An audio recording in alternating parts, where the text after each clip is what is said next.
Boa noite. Cumprimento cada amigo, cada amiga que tive a alegria de fazer nesta casa nos últimos anos, a qual tenho a alegria de vir. Em nome do José Antônio, da Manuela, estendo a toda a direção, ao corpo de trabalhadores e de frequentadores da casa, um abraço singelo.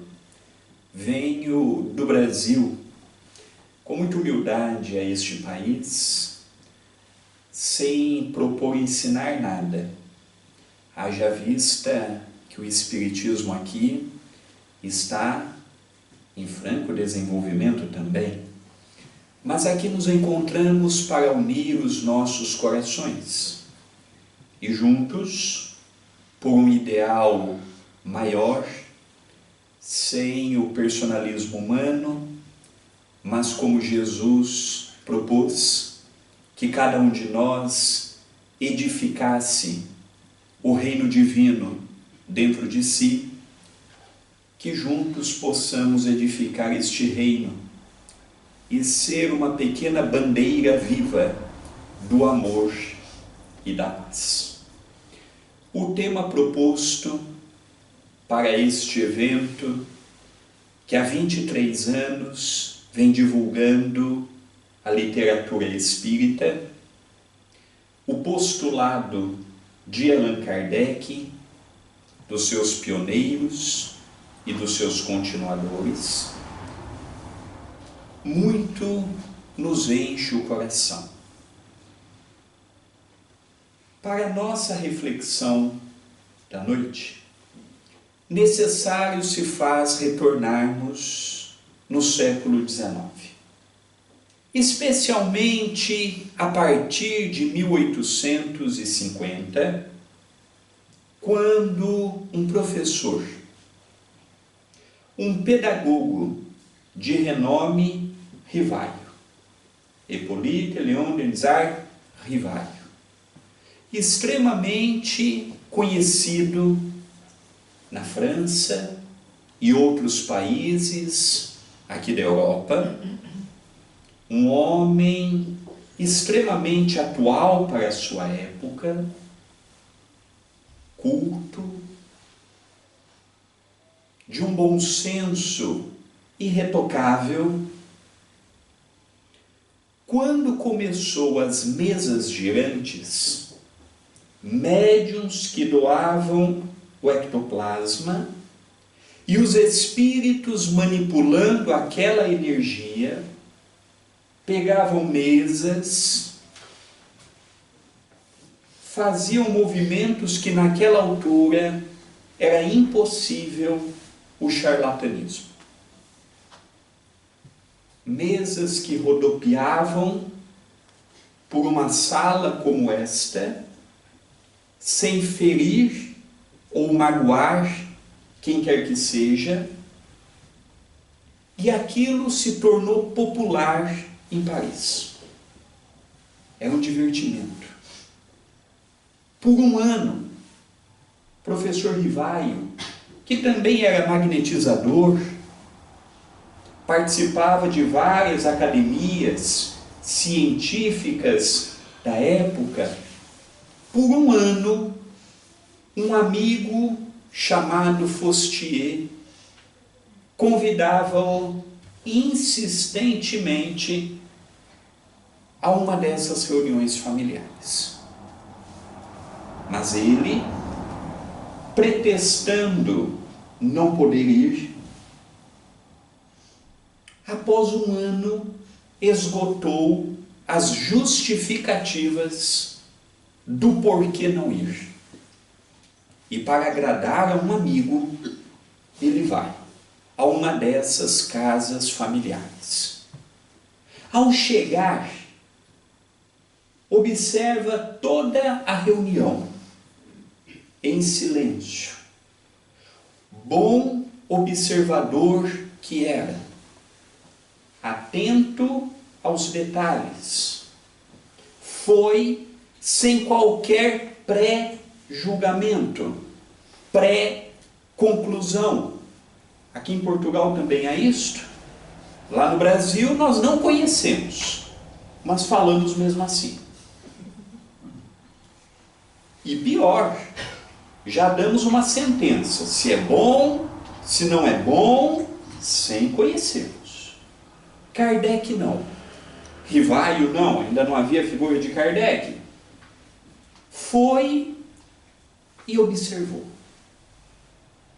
Quando terminou tudo, quando eles estavam se dirigindo para a saída, o mesmo amigo que lhe convidou lhe pergunta: qual a tua opinião? E ali ele nos deixa o que viria a ser a primeira frase espírita e o desdobramento de todo o espiritismo. Vai nos dizer Rivaio: por detrás de um ser inanimado há um ser inteligente. Porque uma mesa não tem cérebro para pensar, nem músculos para movimentar. A partir dali, começa um trabalho que duraria aproximadamente 15 anos. E neste período, veio o Pentateuco kardeciano, Livro dos Espíritos, Livro dos Médiuns, Evangelho segundo o Espiritismo, Céu e o Inferno, que neste ano completa 160 anos, e a Gênese. 11 anos e meio ininterruptos de revista espírita. O que é o Espiritismo? Obras póstumas atribuído a ele, porém publicado décadas depois do seu desenlace. O Espiritismo, ele não nasceu ao acaso. Quando pegamos o Novo Testamento, quando vamos ao Evangelho de João, vamos encontrar uma passagem significativa do nosso Mestre Jesus. Jesus é a nossa grande referência de amor, de humildade, de conhecimento. E nos deixou tudo que ali precisávamos para a formação do homem de bem. Mas outras coisas mais seriam necessárias vir. E naquela época não comportaria. Diz Jesus que no tempo certo viria um outro Consolador, nos dizer tudo que ele havia dito e muito mais. Quando o Espiritismo surge, o Espiritismo vem trazer assuntos que fizeram parte do conhecimento dos povos do passado, cujo maioria dos seus cidadãos eram de capela. Um sistema distante, em que os planetas alinhados à capela estavam progredindo, e os seus habitantes, que não atingiram determinada média reencarnatória, foram recebidos de braços abertos por Jesus, que é o nosso governador espiritual no planeta Terra. Os assuntos que hoje nós falamos livremente dentro de um templo como este, já era falado por um círculo de pessoas muito pequeninos no passado. Os iniciados, os sacerdotes, não sacerdote do catolicismo, não, os sacerdotes na época do Egito, da Índia, da Grécia, da Babilônia, o início dos indo-europeus. Nós estamos falando há 4, 5 mil anos atrás. Os assuntos que hoje nós falamos aqui, esse grupo pequeno de pessoas, já que se hoje falar da reencarnação para a maioria das pessoas ainda é muito difícil, imagina 4.000 anos atrás. Então tudo que nós falamos hoje, mediunidade, comunicabilidade com os desencarnados, vida em outros planetas, tudo isto, reencarnação, já era compreendido nesses povos. Até hoje, a ciência se encanta, por exemplo, como é que os egípcios fizeram aquelas pirâmides numa posição extremamente milimétrica do pôr do sol, uma simetria que, se hoje eu der bons equipamentos, não se faz igual. Aquele alinhamento, aquela posição, o magnetismo que há dentro daquelas pirâmides. Até hoje, não se compreende. Mas nós compreendemos o porquê. Leon Denis vai nos dizer que o Espiritismo não será a religião do futuro, mas o futuro das religiões. O Espiritismo não é onde está toda a verdade está em toda parte. Mas o que hoje nós temos a oportunidade de estudar, muitas pessoas ainda não têm. Quando o professor Rivaio, já na condição de Allan Kardec, propõe a filosofia espírita, ele deixa muito claro que toda a nossa mensagem é pautada na fé raciocinada. Nós todos somos livres pensadores. Todos nós temos o direito de pegar um livro, ler, reler, estudar, reestudar e tirarmos as nossas conclusões. Quando Allan Kardec projeta as perguntas para o mundo espiritual, é nos mostrando que fazemos parte de um todo, seja estando encarnados ou desencarnados. Essa nova visão de vida, de existência, em que clamávamos pelas perguntas clássicas da filosofia: quem sou? Da onde vim? Para onde vou? Por que há pessoas que têm sofrimentos maiores? Por que há pessoas que têm sofrimentos menores? Por que há pessoas que nascem num berço de ouro e há outras tantas que nascem sem ter nada? Hoje nós compreendemos o porquê. O Espiritismo, ele pauta sua mensagem na razão, na lógica, no bom senso.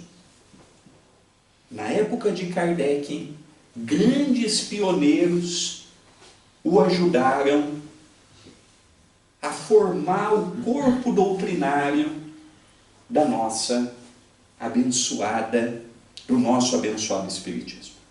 Leon Denis, Camille Flammarion, Gabriel Delano, Ernesto Bozano, Alexander Aksakov, William Crookes e tantos outros, que pela Europa e pelo mundo vieram com pequenas, médias ou grandes missões.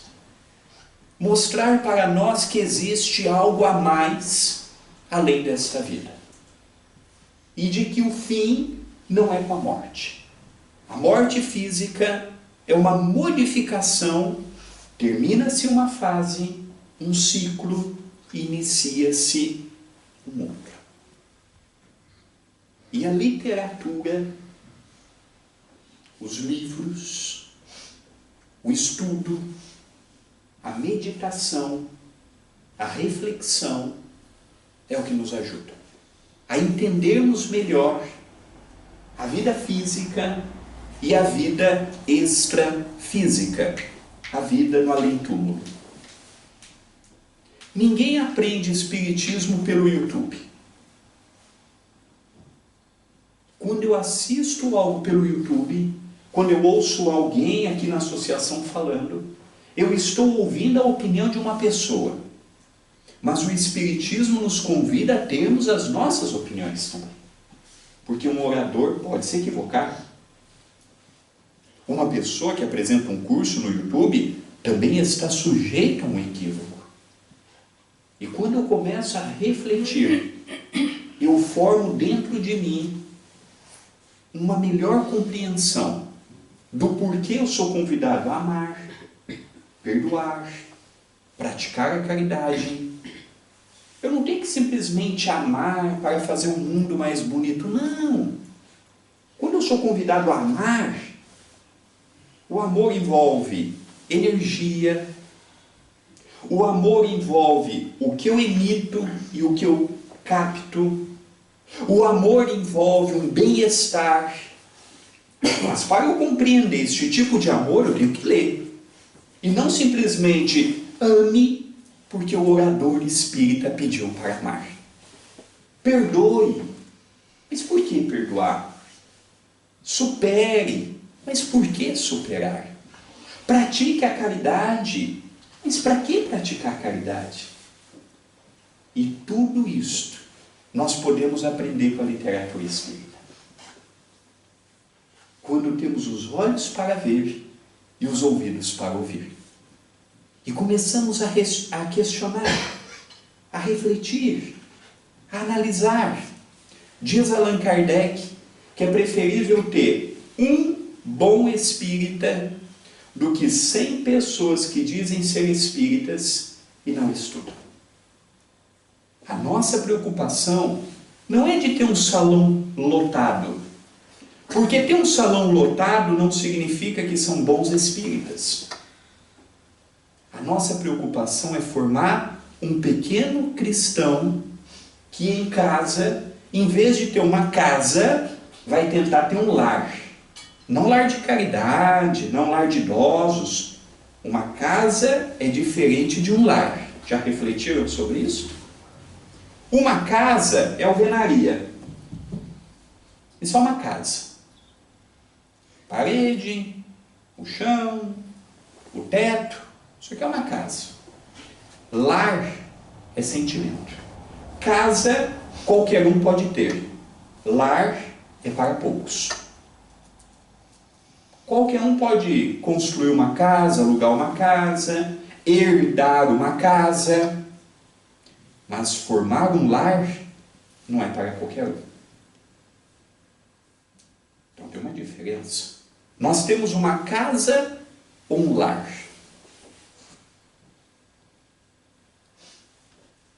Enquanto uma casa é levantada por alvenaria, um lar é erguido por sentimentos. Enquanto o materialista está neste momento desesperado, porque mais uma vez caiu o governo em Portugal, o espiritualista entrega nas mãos de Deus e faz a sua parte. No dia da votação vai e vota, mas ali, corajoso, de que tudo tem um propósito. O pessimista já diz, esse ano já se perdeu. O espírita consegue ver nas pequenas alegrias do dia um contraponto. O materialista vive em torno do cálculo. Inflação, gasóleo subiu, governo caiu, não sei o que, é guerra. O espírita, o espiritualista, que bom, uma nova casa de caridade nasceu. Um novo grupo se formou para distribuir cabaz. Um novo grupo se reuniu para visitar um lar de idosos, para conversar com os velhinhos, que é um atendimento fraterno mais nobre do que pegarmos o nosso dia de folga e no lar de idosos conversar e ouvir os velhinhos. Aqui nós esperamos que as pessoas venham até nós, conversar conosco.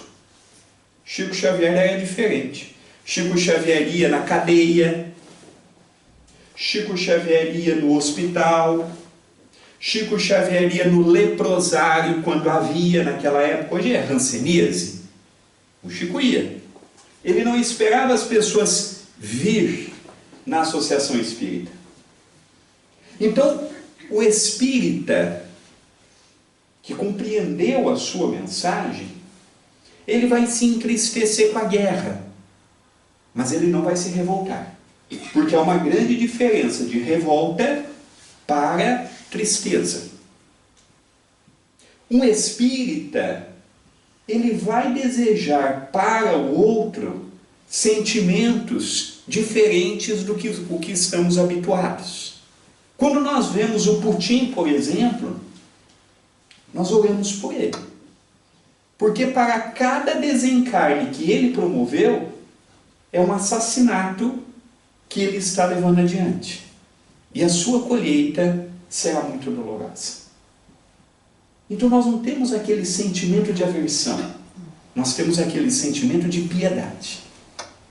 Quando nós temos em casa um filho ou uma filha que nasce com qualquer problema físico ou mental, nós olhamos para Deus e falamos: Senhor, quantos lares, se esse mesmo espírito tivesse renascido, o pai ou a mãe não teriam abandonado. Obrigado por ter colocado no meu lar, porque eu tenho condição hoje, pela mensagem espírita, de não me revoltar. Já paramos para analisar esse aspecto? Enquanto no passado nós não queríamos problemas, hoje, na condição de espíritas, os percalços que nos surgem, nós agradecemos. Porque é através deles que crescemos como pessoas e como espírito. Ninguém cresce na calmaria. Ninguém cresce quando tudo vai bem. Quantos não chegaram pela primeira vez aqui, ou em qualquer outra associação espírita, pela dificuldade? Perda de um ente amado, mediunidade, processo obsessivo. Quantos? Chegamos, somos bem acolhidos, encontramos na mensagem espírita o entendimento, e aqui estamos até hoje, e muitos até como um trabalhador. Isso muda uma pessoa. A mensagem espírita muda uma pessoa. E não pela forma da imposição. Você tem que fazer, você tem que mudar. Não, nós os espíritas não temos nada. Não tem uma palavra de Allan Kardec que nos fale assim: não faça. Não. Qual que era o método pedagógico de Kardec? Fazendo tal coisa, a consequência será tal coisa. Ponto. Ele não nos proíbe. E por ele não nos proibir nada, o que nós vamos desenvolvendo? A consciência. Enquanto no passado nós errávamos e não sentíamos, hoje erramos e vem o martelinho da consciência. André, olha como você foi com a sua esposa. É isso que tem aprendido na associação espírita? Semana passada você falou do perdão, André, e hoje é convidado a perdoar, e é essa a sua reação? Quantas vezes nós não fomos embora da associação com aquele pensamento: ah, que pena que a minha esposa não veio ao centro, a mensagem é para ela.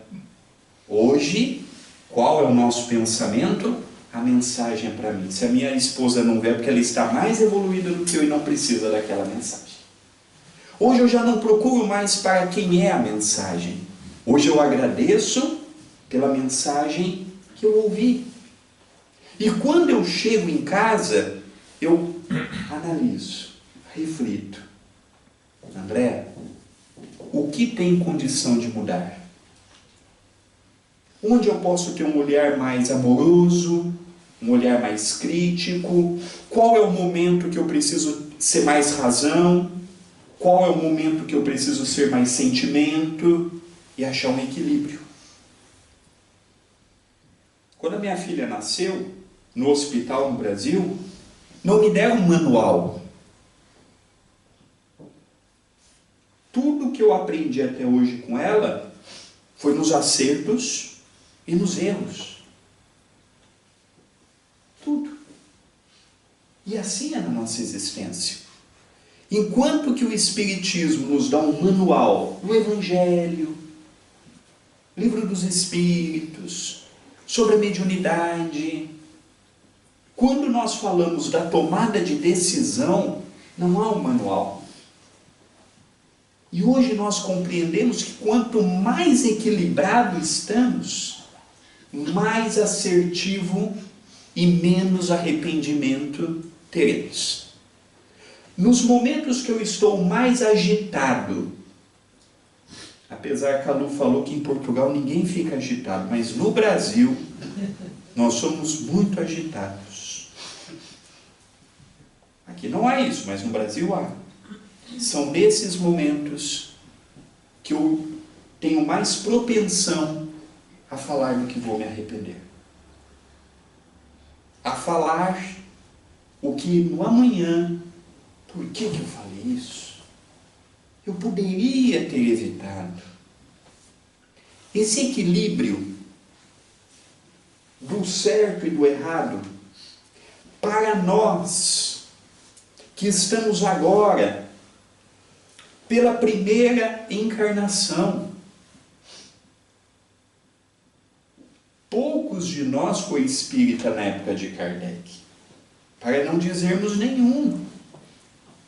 Poucos de nós, antes da atual encarnação, tivemos no mundo espiritual contato com a mensagem espírita. E hoje que a temos, é uma revolução íntima. Principalmente quando eu compreendo alguns porquês que mudam uma vida. Alguns porquês que nos mostram um horizonte que dantes não tínhamos visto, imaginado e refletido. Qual o papel do Espiritismo? Ser mais uma religião para os espíritas daqui que aceitam o Espiritismo como religião? Ou ser mais uma filosofia? Vamos dar o nome que desejarmos ao Espiritismo, já que o próprio codificador deixou livre esta questão. Qual que é o papel do Espiritismo? Qual que é o papel do espírita na sociedade? É ser um pequeno foco de bom senso, de equilíbrio, de amor, como foram os primeiros cristãos nos áureos tempos apostólicos. Esse é o nosso papel. Nosso papel não é vir todas as sextas-feiras aqui na associação. O nosso papel não é dizermos para toda a gente, eu sou espírita. Não. O espírita, segundo Allan Kardec, segundo a mensagem espírita, se reconhece o verdadeiro espírita pela sua transformação moral. E só se transforma moralmente quem interiorizou a mensagem. Irmã Cidufo, por médium brasileiro, vai nos dizer em uma de suas obras que um espírita passa por 3 momentos inevitavelmente. O primeiro é quando aqui chegamos. Seja pelo que seja pelos motivos que forem, estamos hoje aqui. Mas o Espírito diz que só virmos por vir ainda não nos dá condição de sermos espíritas. Eu chego e ouço a mensagem.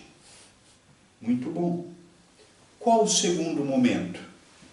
Segundo o Espírito, irmã Cirufu, é eu permitir que a mensagem entre em mim. Porque às vezes eu estou aqui na casa espírita, mas com o meu pensamento lá fora. Para os homens, pensando em futebol.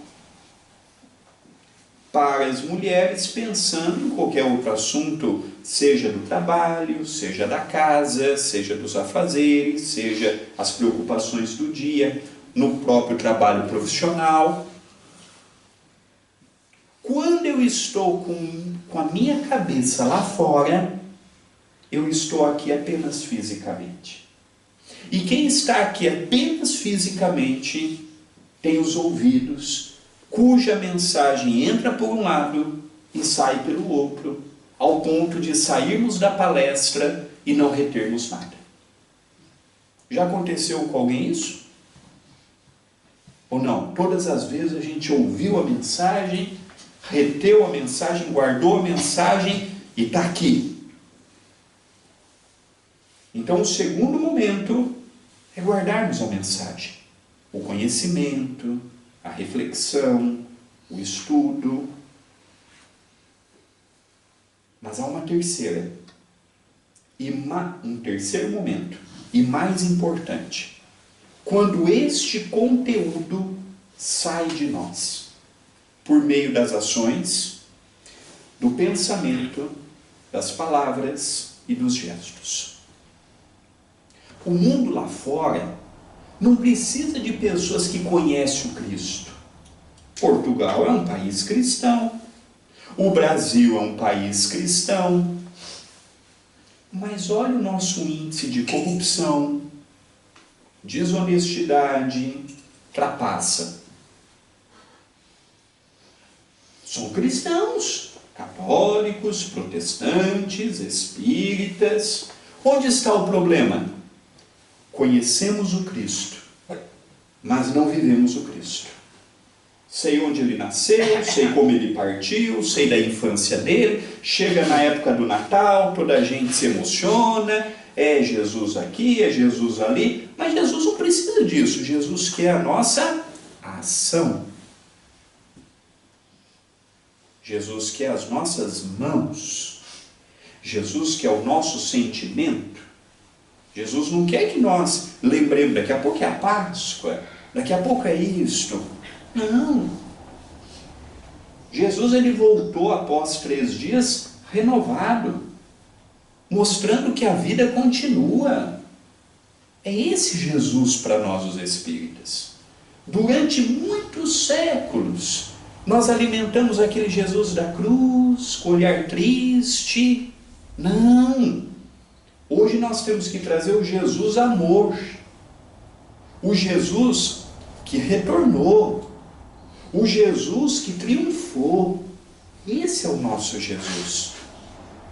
É o que nos convida todos os dias, com os braços abertos, a adentrar o nosso lar. Mas eu escolho quem vai entrar no meu lar. É esse Jesus.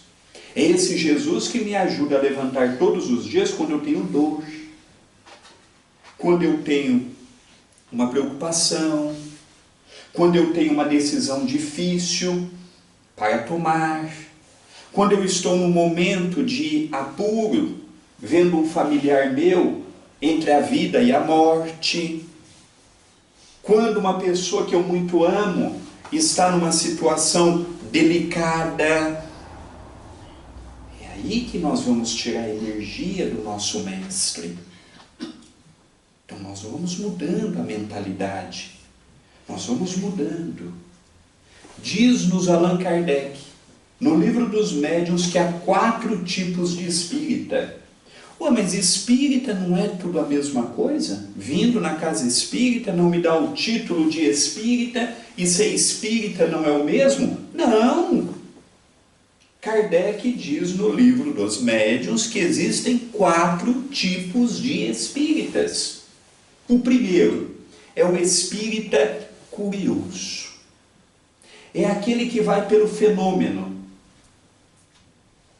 É aquele que vai pela mediunidade. É aquele que vai para ver o sobrenatural. É aquele que quer uma demonstração dos espíritos. Se vocês existem, eu quero que provem.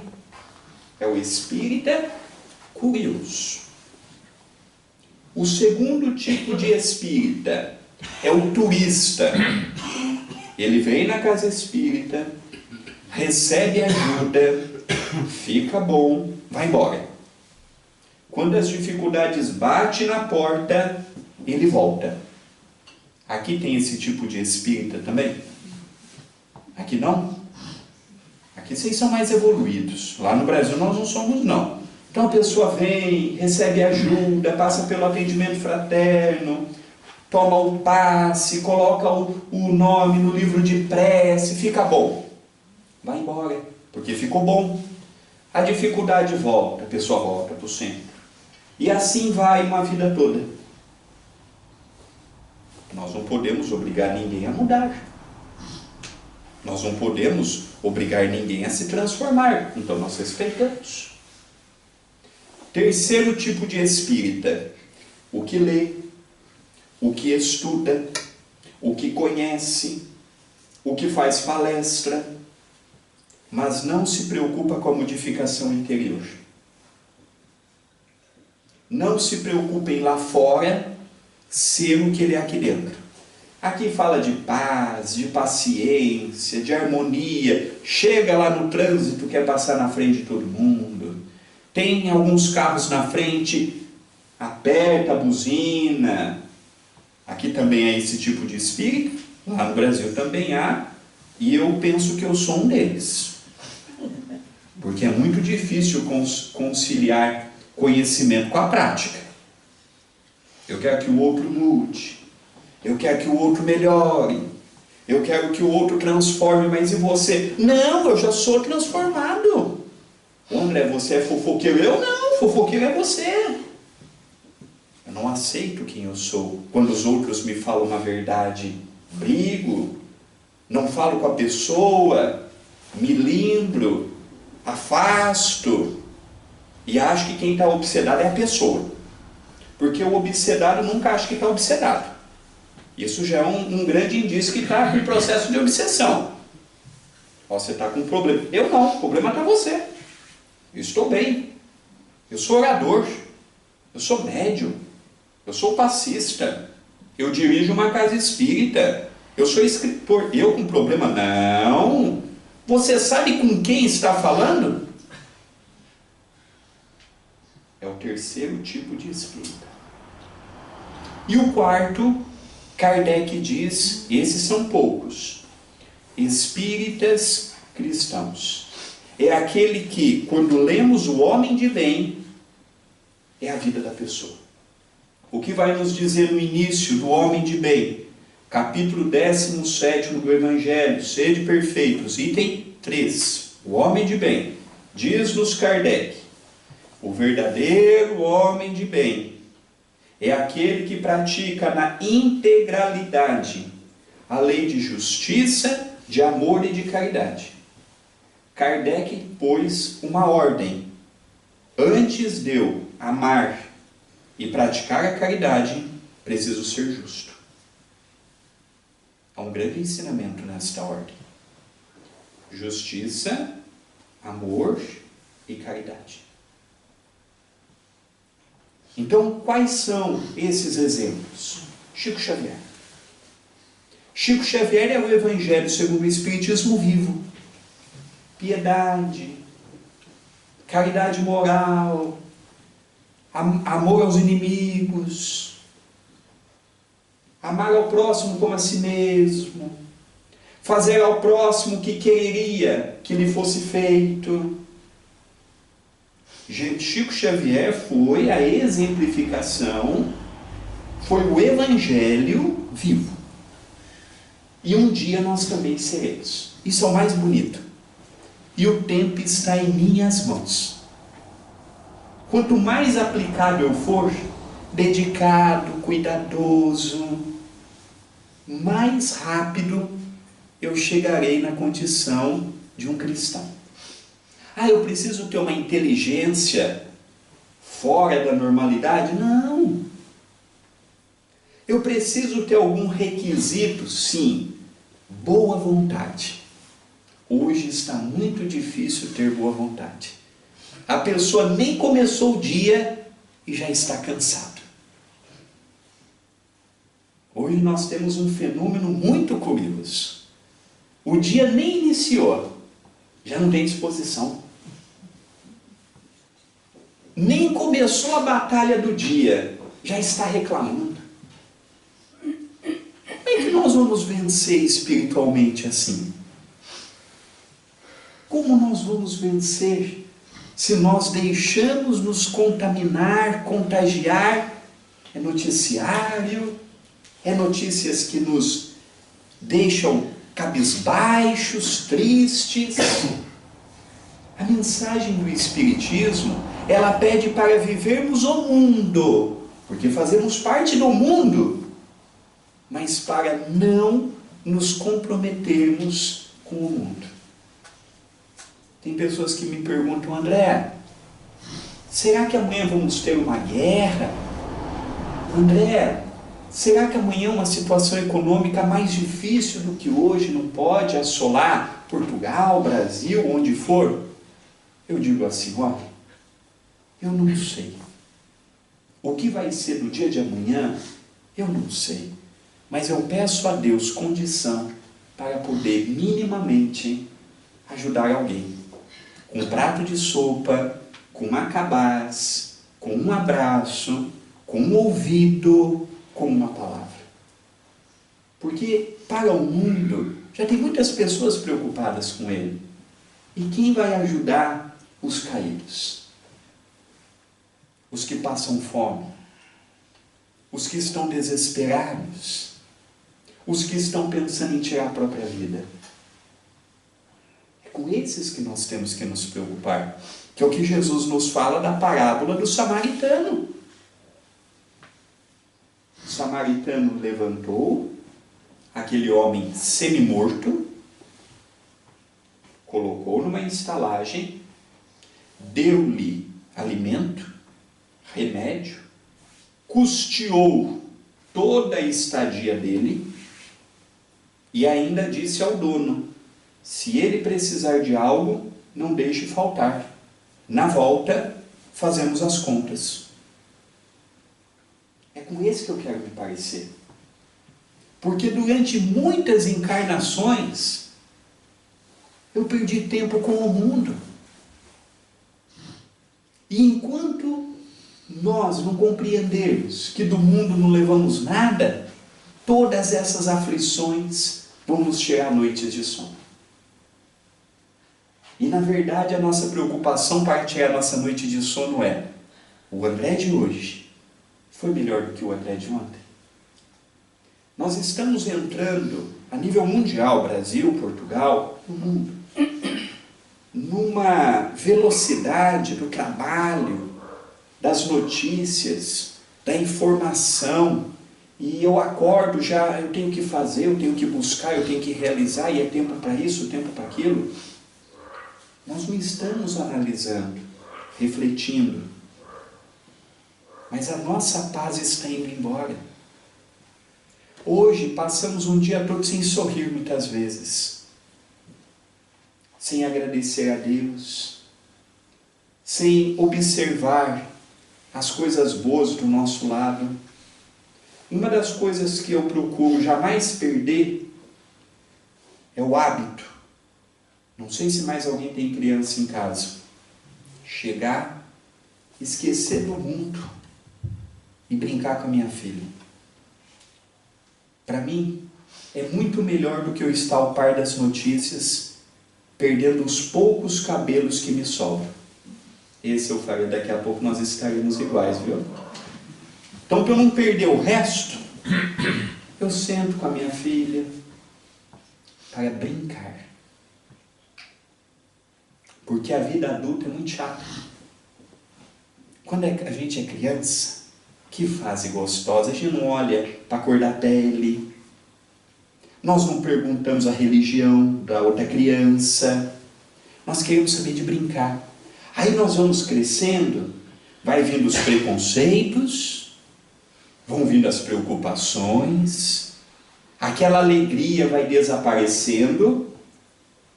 Não, nós não podemos permitir isso não. Daqui a pouco nós chegamos no mundo espiritual, olhamos para trás e ficamos tristes. Ah, eu poderia ter sido mais feliz.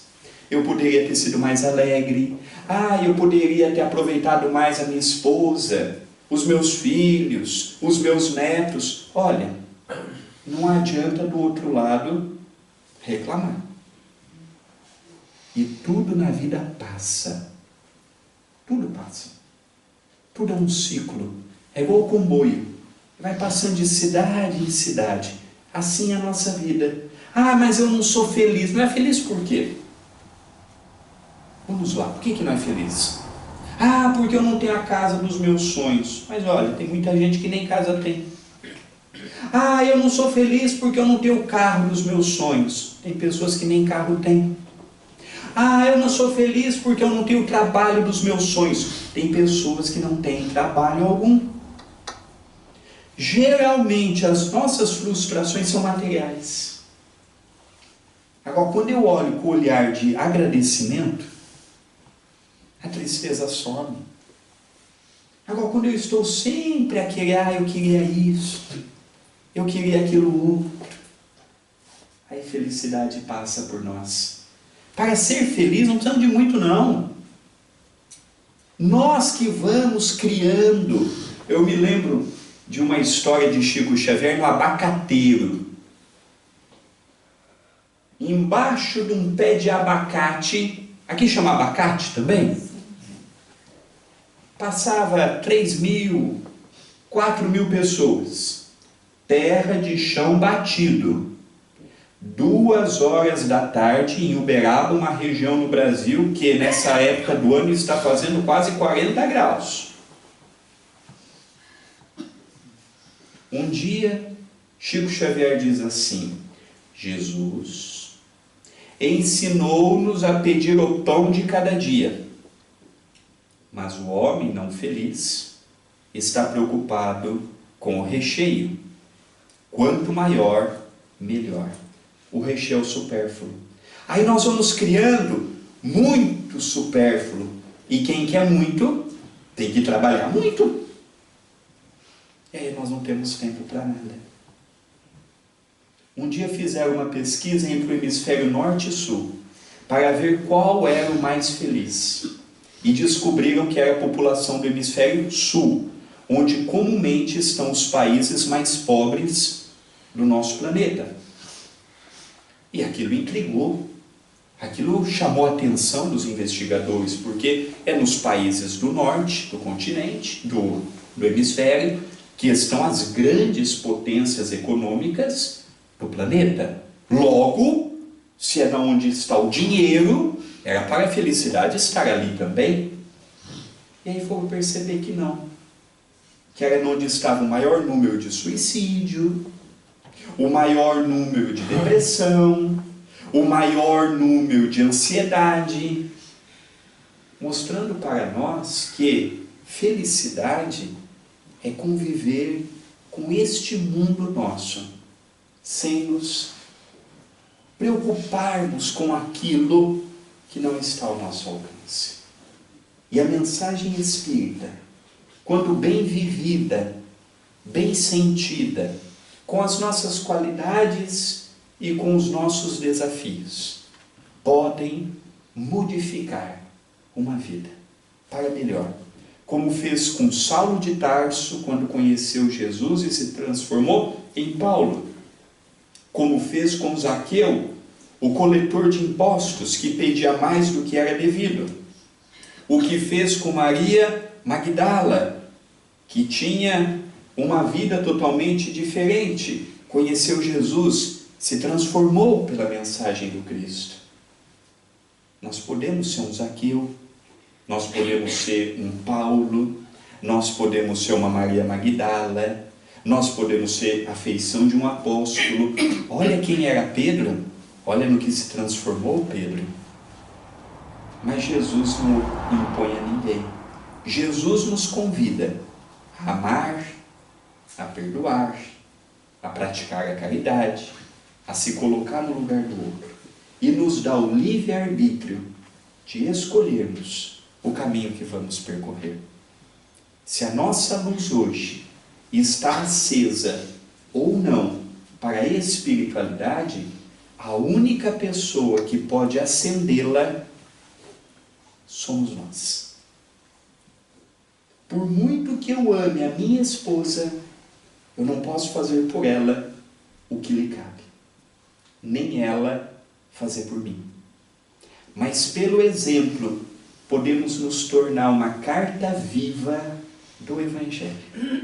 Que Jesus, o nosso mestre e amigo, nos abençoe e nos acompanhe de retorno aos nossos lares, e lá permaneça conosco, hoje e todo sempre. Muita paz. Nós vamos encerrar o nosso encontro de hoje.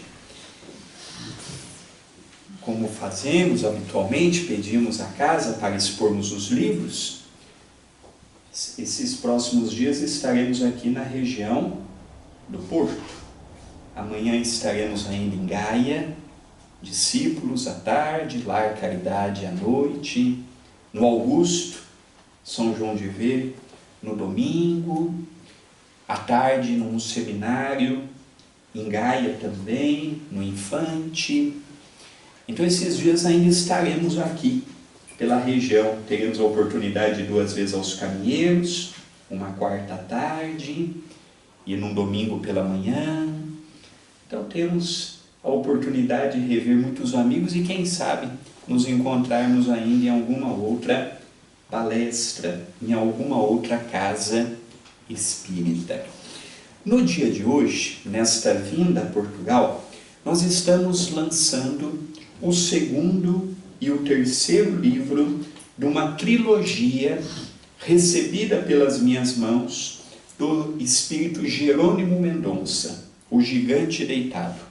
Tetraplégico, cego, saía numa cama ortopédica pelo Brasil todo fazendo palestras, e temos a felicidade de termos alguns áudios dele no YouTube. Então quem procurar Jerônimo Mendonça vai encontrar algumas palestras de sua autoria.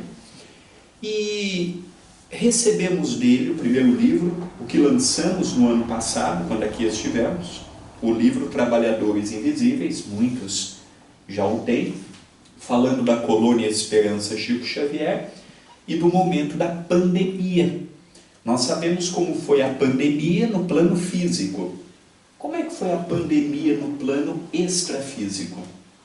Nós sabemos como foi a mobilização nossa, mas e a dos espíritos? É o que vai nos falar neste livro. E nesta vinda a Portugal, estamos lançando o livro Almenária do Amor. Almenária é uma palavra portuguesa muito pouco usada, seja em Portugal, também no Brasil.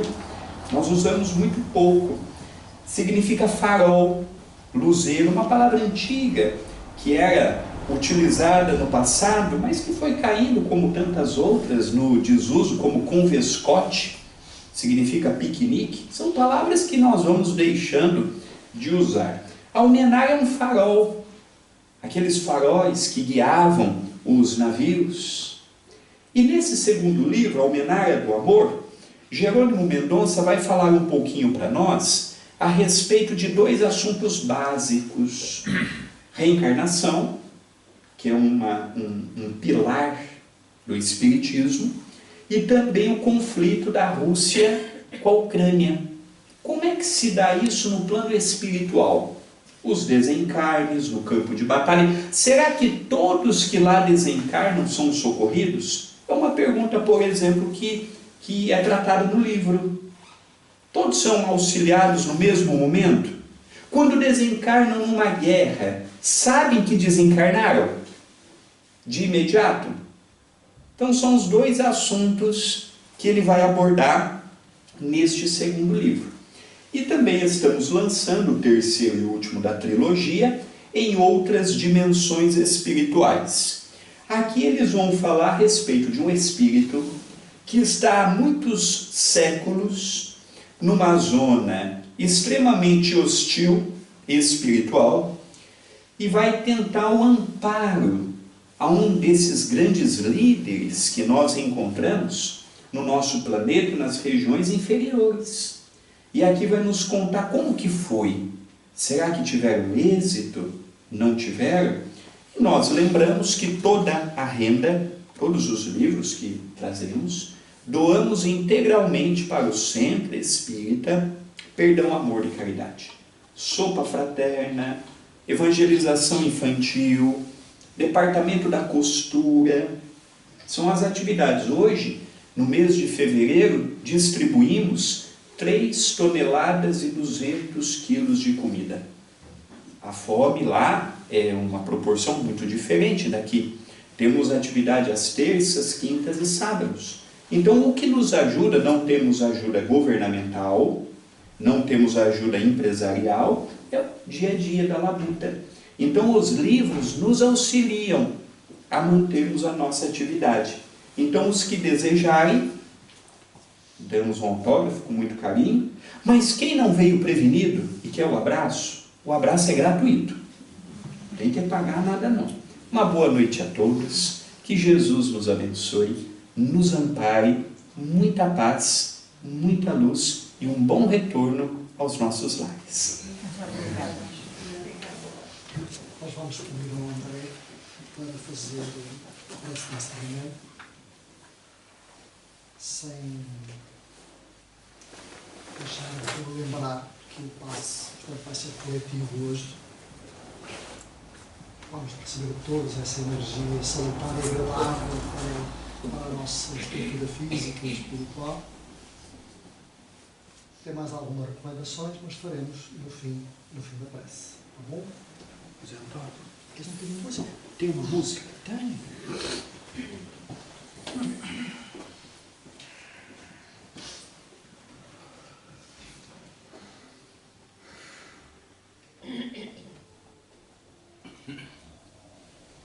Fechemos os nossos olhos,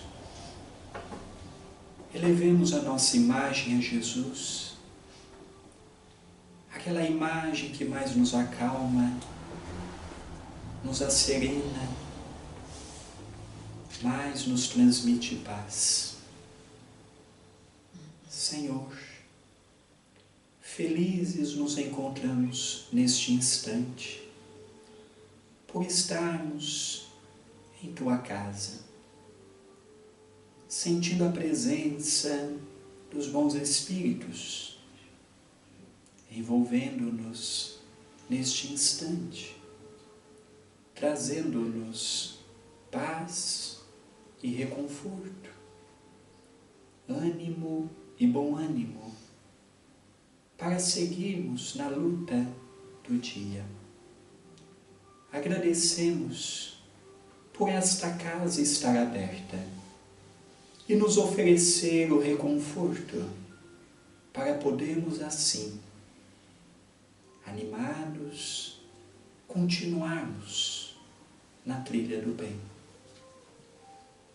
Evitamos aqui, Senhor, de fazer os pedidos, haja vista que tem nos acompanhado, sabe de nossas necessidades e colocamos em Tuas mãos misericordiosas as nossas necessidades mais íntimas. Ao analisarmos a Tua vinda, observamos o Gólgota, em que solitário subiu com um madeiro e uma coroa de espinhos. Não reclamou, não lamentou, não injuriou, nem culpou a ninguém. Seguiu em silêncio. Ajude-nos, amigo, a termos esta paz, de enfrentarmos cada desafio em silêncio. Que o Teu Evangelho possa ser para nós o nosso guia e o nosso roteiro, iluminando a cada passo e a cada vitória espiritual. Que os nossos familiares e que o nosso lar possa receber a Tua paz, iluminando-o espiritualmente. Pedimos por esta cidade, por este país, que com tanto amor nos acolhe e nos abraça. Senhor Jesus, encerramos o nosso encontro, te convidando com humildade a permanecer conosco, hoje e para sempre. Que assim seja.